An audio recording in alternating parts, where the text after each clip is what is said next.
তৃণমূল চালিত শিলিগুড়ি পুর নিগমের বিরুদ্ধে একাধিক দুর্নীতির অভিযোগ তুলে পথে নামছে দার্জিলিং জেলা সিপিআইএম। দলের পক্ষ থেকে ঘোষণা করা হয়েছে আগামী 10 সেপ্টেম্বর পুর নিগমের সামনে অবস্থান বিক্ষোভ করবেন সিপিআইএম এর নেতা কর্মীরা। বুধবার জেলা পার্টি অফিসে সাংবাদিক বৈঠক করে এই কর্মসূচির কথা জানান জেলার সাধারণ সম্পাদক সমন পাঠক। শিলিগুড়ি পুর নিগমের বাম পরিষদীয় দলনেতা মন্ত্রী নুরুল ইসলাম অভিযোগ করেন, মেয়র গৌতম দেব মুখে মুখে উন্নয়নের কথা বললেও আদৌ শহরের কোনো উন্নয়ন হয়নি। সরকারি সব কাগজপত্র থাকা সত্ত্বেও সেবক রোডের ওপরে থাকা প্রায় 10 কোটি টাকার পুর নিগমের জমি এক ব্যক্তির হাতে তুলে দেওয়ার চেষ্টা চলছে। শহর জুড়ে অবৈধ নির্মাণ ও জমি বেদখল নিয়ে আমরা আন্দোলনে নেমেছি। এইটা যখন পাঠালো সেই বোর্ড মিটিংটা আমরা বয়কট করেছি। আমি থাকলে সেদিনই প্রতিবাদ করব। সেই মিটিংটা আমরা বয়কট করেছিলাম, কারণ বোর্ড মিটিং আমাদের বলতে দেয়। তারপরের বোর্ড মিটিং এ আমি আবার এই দেখলাম, যখন আমি এই লিগ্যাল ওপিনিয়ন নিয়ে এই ডকুমেন্ট সমস্ত কাগজ নিয়ে বোর্ড সভায় আমি বলার পরে তারপরে আর একটা চিঠি ডিস্ট্রিক্ট ম্যাজিস্ট্রেটকে দিল। কেন ডিস্ট্রিক্ট ম্যাজিস্ট্রেটকে দিল? এই যে প্লটটা সার্ভে হয়েছিল, এই প্লটটা কোনো গভর্নমেন্ট আমিনকে দিয়ে সার্ভে হয়নি।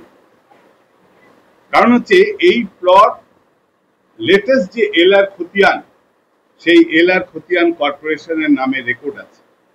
তাহলে যেটা এলআর খতিয়ান ল্যান্ড ডিপার্টমেন্ট কর্পোরেশন নামে রেকর্ড করছে, সেই জমিটা আরেকজন, আমি জানি না সে ল্যান্ড ব্রোকার না প্রমোটার নাকি, তাকে দিয়ে দেওয়ার জন্য গভর্নমেন্টের কাছে সুপারিশ করছে। আর যে জমিটা নিয়ে সুপারিশ করছে সেই জমিটা এখনো আনসেটেলড আছে এবং এটা সাবজুডিস।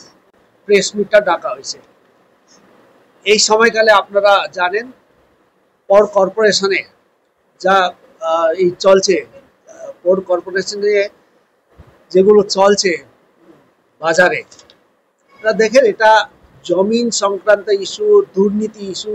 এটা আজকে না, আমরা বারে বারে যে কথাগুলো বলতাম, আমরা ওই রামকৃষ্ণ মিশনে যখন জমিনের এই ঝামেলা হলো, কিংবা গজলডুবাতে কাদের কাদের কি জমিন আছে, বাইপাসে কাদের জমিন আছে, সেখানে মানে কে কার নামে তার নথিভুক্ত করা আছে, ওই সময় থেকে আমরা বলেছিলাম একটা বড় দুর্নীতি ঘটনা হচ্ছে, আমার এই কর্পোরেশনটা হচ্ছে একটা দুর্নীতিবাজের একটা আড্ডা।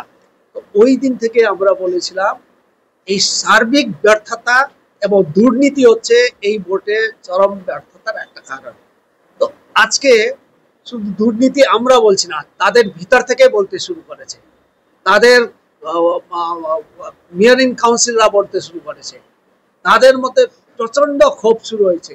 আজকে এক একটা জমিন, তার বিভিন্ন বিল্ডিং এবং বিভিন্ন সংক্রান্ত যে জাতীয় যে মানে করাপশন গুলো আজকে এক্সপোজ হতে শুরু করেছে।